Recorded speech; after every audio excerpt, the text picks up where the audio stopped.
Let's widen that debate.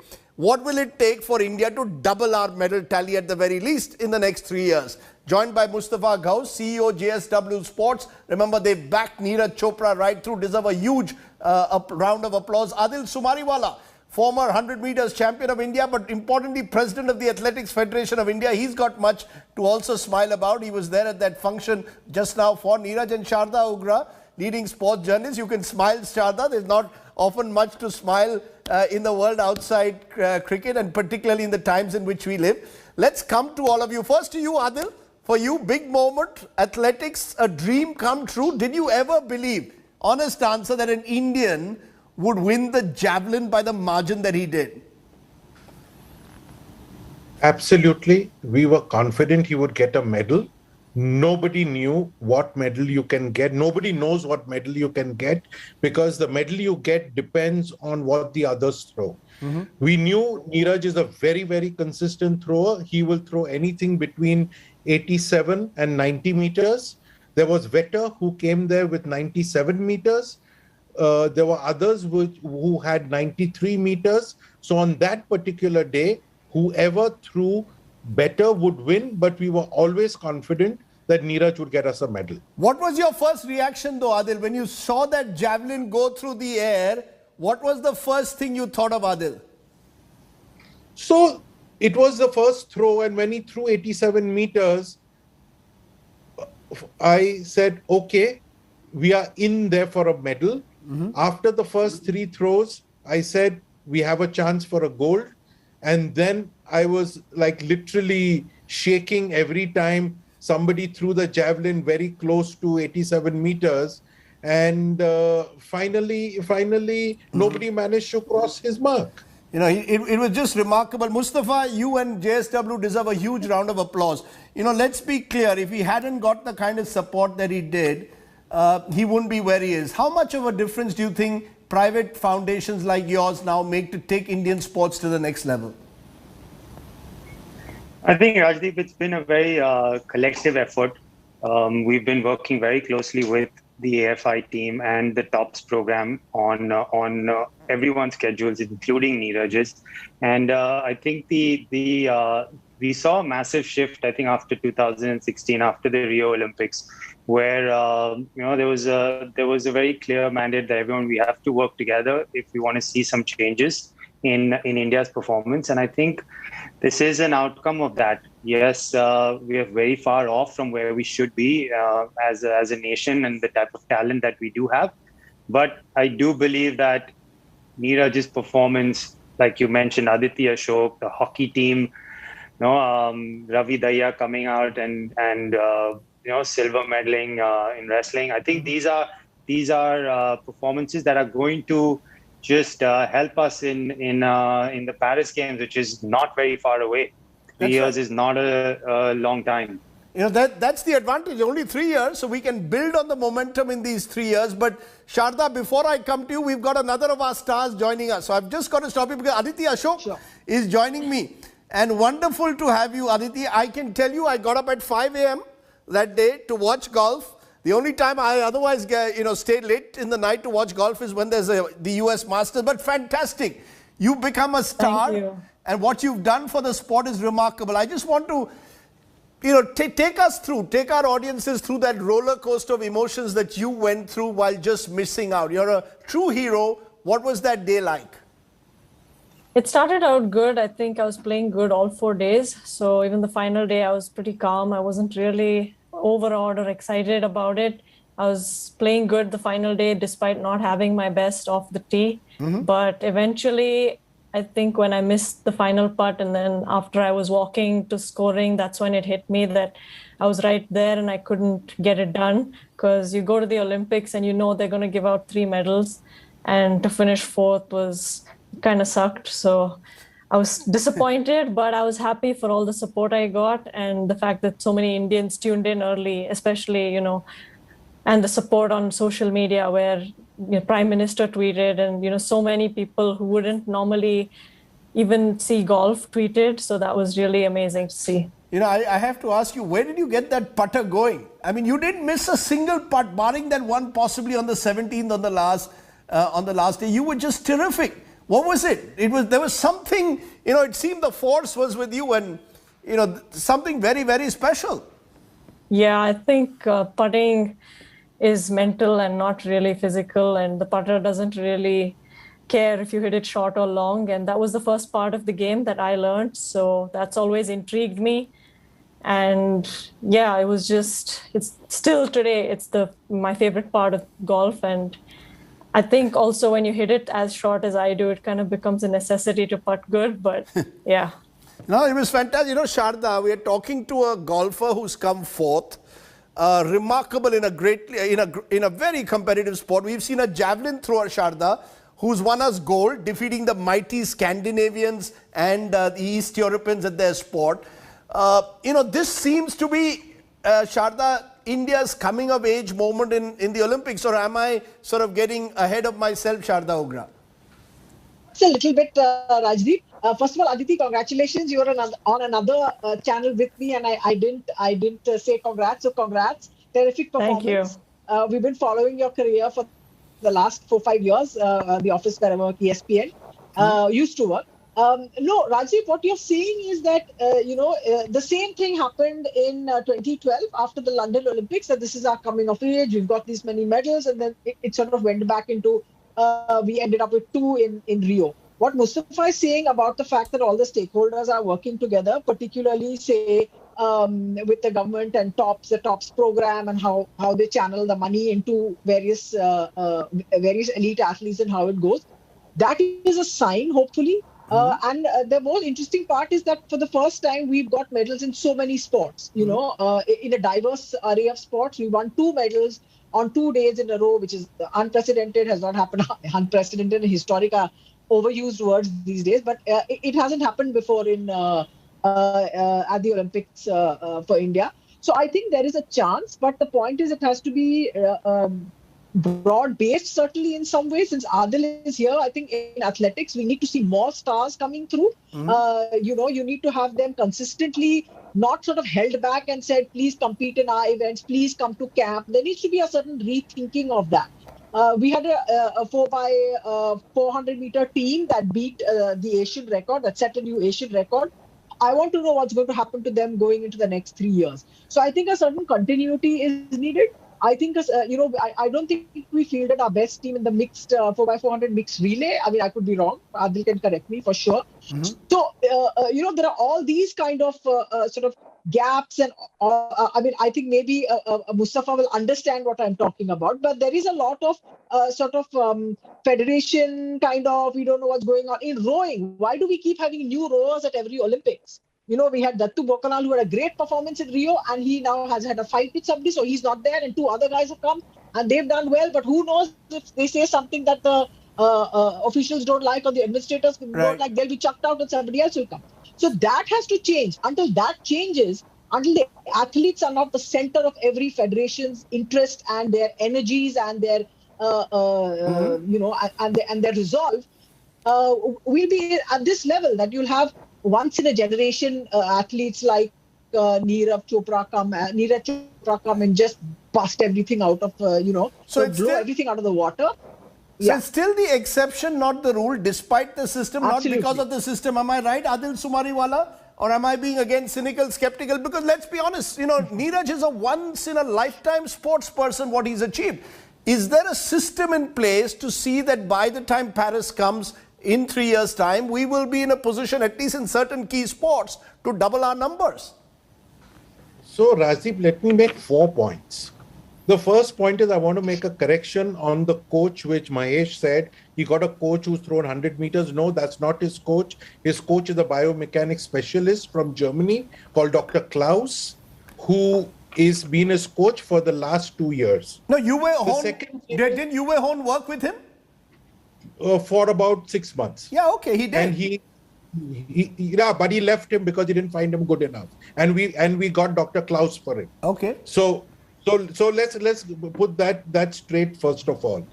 The second thing is that all federations are bad, all federations are bad, all federations are bad. I think take a back seat on that. There are federations which are good and there are federations which are not so good. Okay. So let's not try to paint all federations with the same brush. Thirdly, despite the system, despite the system, despite the system. Completely wrong. Today, the government of India and the federations, there is nothing that and I sit on the Mission Olympic cell, there is nothing that we have not given an athlete in any sport that an athlete has asked for from, and they can directly ask from Mission Olympic cell, they can directly ask from top scheme. So the athlete today has got access to everything. Yes, there may be some federations which are not working. For example, we have the largest grassroots level program in the world. Today, Neeraj, Hima Das, Kamalpreet Singh, Kamalpreet Kaur, all Vismaya, all these athletes have come out of a grassroots level program. It has taken us 15 years. So, who found Neeraj Chopra? Athletic Federation of India through a grassroots level program. Who made him a world champion? Athletic Federation of India. We got Gary Calvert. His first coach was Gary Calvert. We got in Gary Calvert from Australia. So let's not try this charade which keeps going on. All federations are bad. All federations are doing nothing. It's not about that. Let's get to the facts. Let's not, It's not about, it's at the end of the day, we want the best for sport. We've gone up, we certainly have, gone up from 6 medals in London to 7 and lots of potential medalists, which suggests better things around the corner. Aditi, you raised your hand. Yes. Why? Yeah, Aditi, what did you want to... Analysis, why? Okay, we will analyze that. Aditi, you wanted to make a point? Yes. Yes, I did. I know a lot of federations have done a lot and sports in India has come a long way. But I do want to add that it is still despite the system for me. For example, the top scheme, it kind of comes in effect only when you qualify for the Olympics. And I qualify for the Olympics, I think 60 days before it happens. And they say that, they'll help you with funds. But what am I going to do in 60 days before the Olympics? I'm probably going to take a couple of weeks off and rest. So I can't even spend the money that is eligible for me. So I guess TOPS doesn't really suit golfers. And secondly, you say another thing for despite the system. I was at Tokyo and the final day, they moved the tee times up because there was going to be a storm in the afternoon. So my start time was 8:18. Right. And I need an hour and a half before that to warm up. And I need another half hour before to eat breakfast. And I was staying at the village, which is 75 kilometers away from the golf course, which takes an hour and a half to get there. So I'm expected to wake up at 3 a.m. and go and perform and play with world number 1. And then people say, oh yeah, you fell short. Yeah, I know, I did my best. And I'm not saying I would have won a medal if I was not staying an hour and a half away, but it certainly would have helped to get Aditi, where were about 6 hours just a more minute. sleep. You're making a huge point. First of all, for our viewers, TOPS is the Olympic podium scheme of the government. And it has merits, but there are questions over it. But just tell me, Aditi, where were the other players staying? You said you had to travel a long distance to actually get to the course from the village. Where were your competitors staying?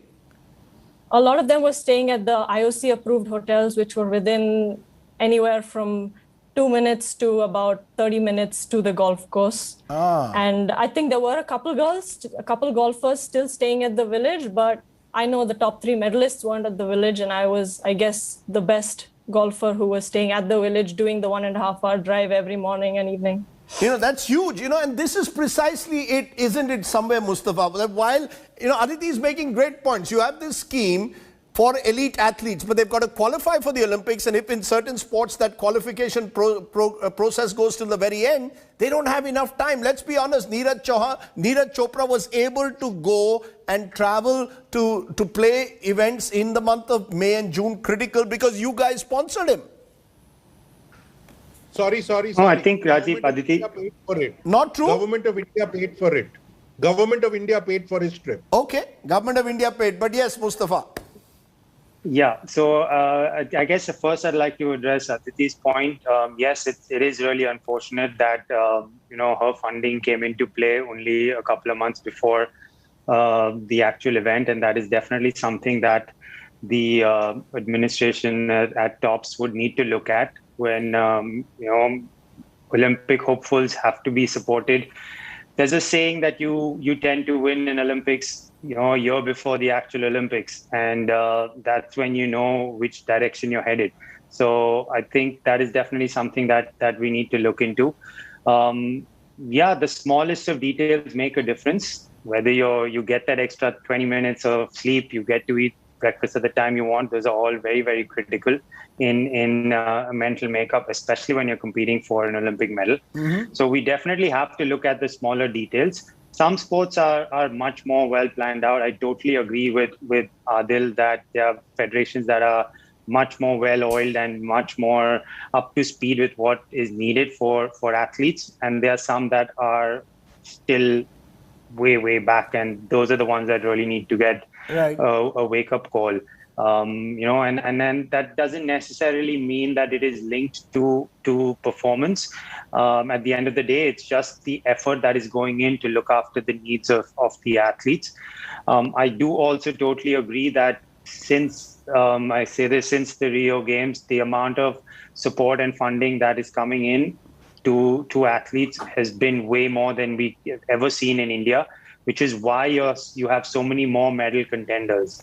We went into this games with the expectations that we're going to hit double digits. We did fall short, but we actually went in with proper expectations of hitting double digits. And that's huge because when we were growing up, all we had was hockey.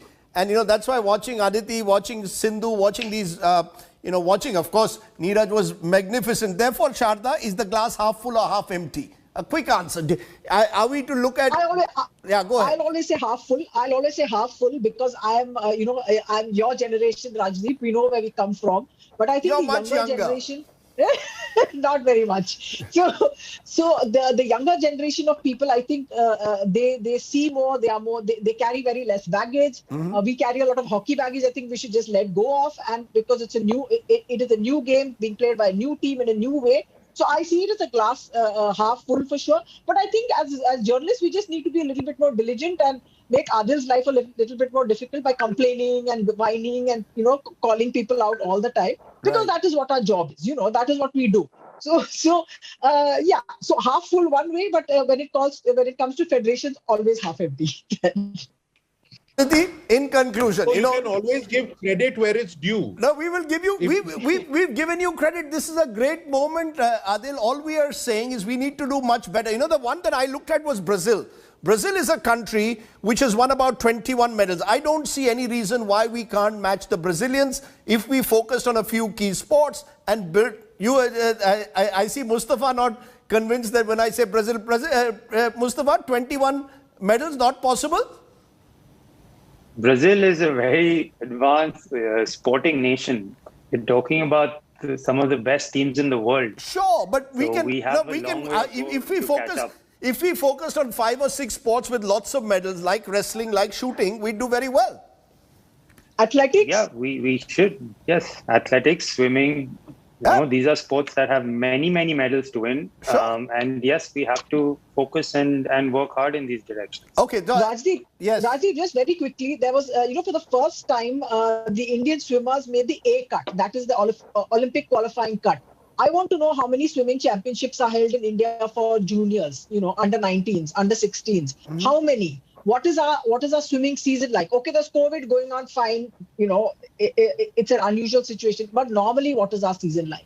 Where do our swimmers compete? Sure. What do they do? What kind of competition chances and game chances are available to them? Those are, if you made an A cut, you need to have more people doing it. Swimming has heaps of medals. I think swimming and athletics and I think shooting have got a large clutch of medals. This is the debatable point. Federation. This is debatable. When the British went from 1 gold in 96 to more than 20 medals in 2012 London, they focused on a few key sports. Cycling, swimming were among them, because the British Olympic Association decided rate of investment. Let's look at our investment and where we can get maximum medal. But Aditi, I want to give the final word to you. What next? 2024, is that the goal? I know what it must be like, the heartbreak of missing out on the medal, but sometimes a heartbreak is what you need to be even stronger next time. Yeah, for sure. I mean, I'm going to work hard, play on the LPGA and play in Europe the next 3 years. And I'm already a better player this Tokyo Olympics than I was at Rio. So I'm sure I'll be a better player when I'm going to Paris. I just hope the village is not an hour and a half away. You know, I hope it is not, and I hope people are listening to this. Aditi Ashok has brought out what it takes to make the difference between being fourth and being a medalist. If she was 2 minutes away from that golf course, she wouldn't have had to wake up at 3 a.m. So while we celebrate, it's important to continue, as Sharda said, to ask the right questions so that we have greater accountability. Aditi, we'll all be cheering for you in Paris, I promise you. And I hope you win that medal. You've made us very proud as have so many of the athletes. Adil, you deserve a good drink. Next time at the Bombay gym, Rajdeep, we'll have a drink to celebrate. Rajdeep, just 1 point. Rajdeep, 1 point. Just Yes. to let you know that Yes. before London Olympics, Yes. UK spent £2 billion to create a sporting ecosystem to get the medals that they got. Sure. Just statistics, just a fact. No, I know. And in fact, all I the don't top, want to go more all further the into top this. 5 I just nations have a want to GDP give well you some above us. fact. I always just want to believe give you medals some are facts. linked to GDP. The larger the GDP, the more chance of winning medal. But that's for another day. Mustafa, take great pride absolutely. also in what Happy you've to- achieved. Happy to discuss it at another day. We'll do that. For now, let's celebrate. There are times, too few times that we get to celebrate. So let's do that. Mustafa, Sharda, Adil, and of course, Thank you, you, Aditi. Rajdeep. Great work. Thank you. Thanks very much for inspiring so many young girls, possibly to take up a golf stick. If you have a daughter, give her a hockey stick. If you have a little bit more money, give her golf clubs. That's the way forward. Thank you.